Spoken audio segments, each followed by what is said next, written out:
તો બીજી તરફ વડોદરા પાલિકામાં અનેક વિવિધ કારણોસર આવતા અરજદારો દ્વારા બોગસ બર્થ સર્ટિફિકેટનો ઉપયોગ કરવામાં આવતો હોવાની ઘટના વિતેલા કેટલાય દિવસથી સમયાંતરે સામે આવી રહી છે।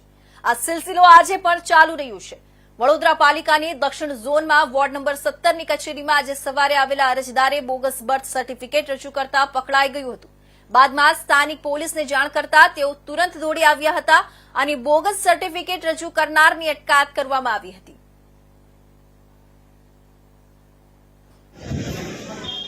ખૂબ દુઃખ પણ થાય છે, અકળામણ પણ થાય છે, આકુરતા વ્યાકુરતા શબ્દો પણ હવે ઓછા પડે એવું થઈ ગયું છે।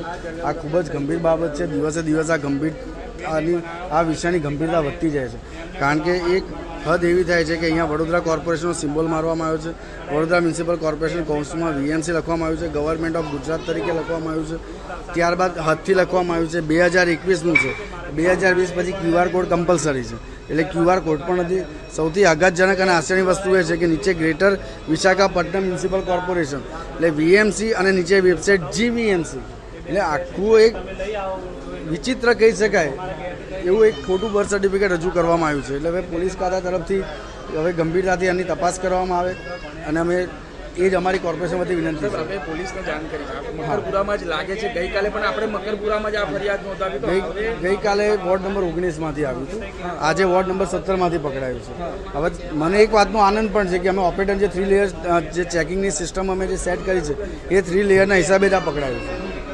તો દરેક માનો છે કે આવા પ્રકારના અનેક હશે તો હોય છે કે પોલીસ ખાતે હવે તો ગંભીરતાથી લેવું જ પડશે, કારણ કે ખાલી નાનું અમથું ઇન્ટ્રોગેશન કરીને છોડી દેવામાં આવશે તો વસ્તુ બહુ જ ગંભીર છે।